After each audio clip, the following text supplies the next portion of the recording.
नमस्कार शेतकरी बंधूंनो, मी प्रवीण पवार, सुखकर्ता कृषी विकास केंद्र कोळगाव। शेतकरी बंधूंनो, आपण आज एका हळदीच्या प्लॉटवर जे काढणी चालू आहे त्या काढणी प्लॉटवर एक व्हिजिट केली आहे। सध्याची परिस्थिती पाहण्यासाठी आपण त्या प्लॉटवर आलो। आपण पहिले शेतकऱ्याचा परिचय घेऊ। आपलं नाव सांगा। गजानन उत्तमराव पवार, राहणार कोळगाव, तालुका हदगाव, जिल्हा नांदेड। आणि आपला मोबाईल नंबर सांगा। 98 22 25 22 83 98 22 25 22 83. 83। शेतकरी बंधूंनो, आता या वर्षीची जर परिस्थिती जर बघितलं तर अतिशय बिकट वातावरण होतं। म्हणजे अति पावसामुळे खूप मोठ्या प्रमाणामध्ये हळदीमध्ये नुकसान झालं। काही शेतकऱ्याचं जवळपास 70-80% पावसामुळे नुकसान झाले। याचं कारण म्हणजे शेतकऱ्याकडे असलेलं भेसळयुक्त बियाणं किंवा रोगीट बियाणं। म्हणजे जेव्हा त्याला पोषक हवामान भेटलं रोगाला, त्यावेळेस त्या बियाणातून असंख्य रोग बाहेर आले आणि शेतकऱ्याचं मोठ्या प्रमाणामध्ये नुकसान झाले। शेतकरी बंधूंनो, एक लक्षात घ्या, जेव्हा पण तुम्हाला चांगल्या उत्पादनाची अपेक्षा करता तेव्हा तुम्हाला निरोगी, भेसळ नसलेलं आणि दर्जेदार असं बियाणं घेणं गरजेचं आहे। अशाच प्रकारचा हा प्लॉट इथं आहे। कुणाला जर बियाणं जर लागत असेल तर तुम्ही घेऊ शकता। तुम्हाला मी सध्याची परिस्थिती दाखवतो बियाणाची। आपण हे बघूया, कंद बी काढून एखादा किंवा याच्या कशी हे बघा शेंगाची। शेतकरी बंधूंनो, याची जी जाडी आहे, आता जवळपास जर हे घेतला तर जवळपास शेतकरी बंधूंनो हे 200 ग्रामचा एक कंद झाला। ही अशी जर शेंगा आहे ते जवळपास 70-80 ग्राम 100 ग्रामचे एक शेंगा आल्या। याच्यामध्ये आलेलं हे जे कुरकुमिंग आहे असं दर्जेदार पद्धतीने आलंय। आता मागे वेचणी सुद्धा चालू आहे बघा, मजूर काढणी करले। हे बघू शकता तुम्हाला कशा निडाळ अशा मोठ्या मोठ्या आकाराच्या शेंगा झाल्या। त्याच्यातलं सगळ्यात महत्त्वाची याच्यामध्ये हे 2 इंटरनोडमध्ये आलेलं अंतर, याच्यावर आलेला असा सुंदर असा कलर। शेतकरी बंधूंनो, जोपर्यंत हळदीमध्ये तुमच्या चांगल्या पद्धतीनं कुरकुमिंग येणार नाही तोपर्यंत तुम्हाला त्याच्यातून उत्पादन चांगलं मिळणार नाही। आणि तुम्हाला चांगलं उत्पादन घेण्यासाठी सगळ्यात महत्त्वाचं जर काय पाहिजे असेल तर ते चांगलं निरोगी असं दर्जेदार बियाणं आवश्यक असते। त्याच्यानंतर तुम्हाला निरोगी अशी दर्जेदार चांगल्या क्वालिटीची जमीन चांगली पाहिजे।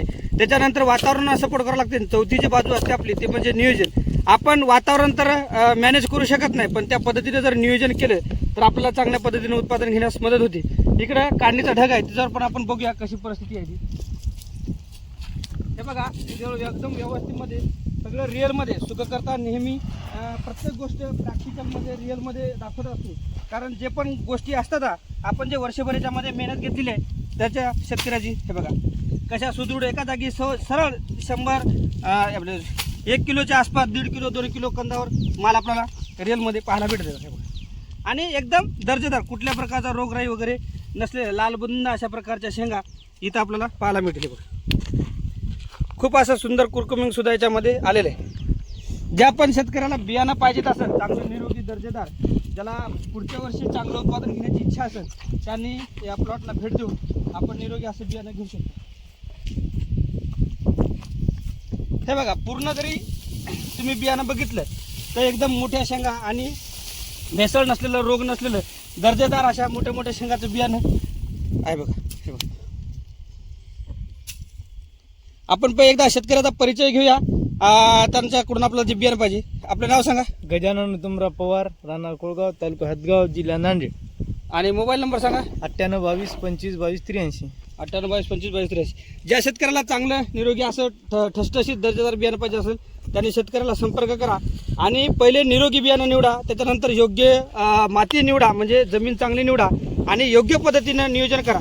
जोपर्यंत तुम्हाला योग्य निविष्ठा योग्य वेळी वापरणार ना आणि दर्जेदार जोपर्यंत निविष्ठा तुम्ही हळदीवर वापरणार ना तोपर्यंत तुम्हाला असं उत्पादन मिळणार नाही। असं दर्जेदार जेव्हा तुम्हाला ठसठशीत रोग बियाणं येईल त्यावेळेस शेतकरी बंधूंना तुम्हाला जे आपण एकरी जे ॲव्हरेज म्हणतो 40 क्विंटल 45 क्विंटल वाळून ते जर घ्यायचं असेल तर तुम्हाला अशा पद्धतीची हळद देणं गरजेचं आहे। ज्यांना बियाणं लागत असेल त्यांनी संपर्क करा। धन्यवाद।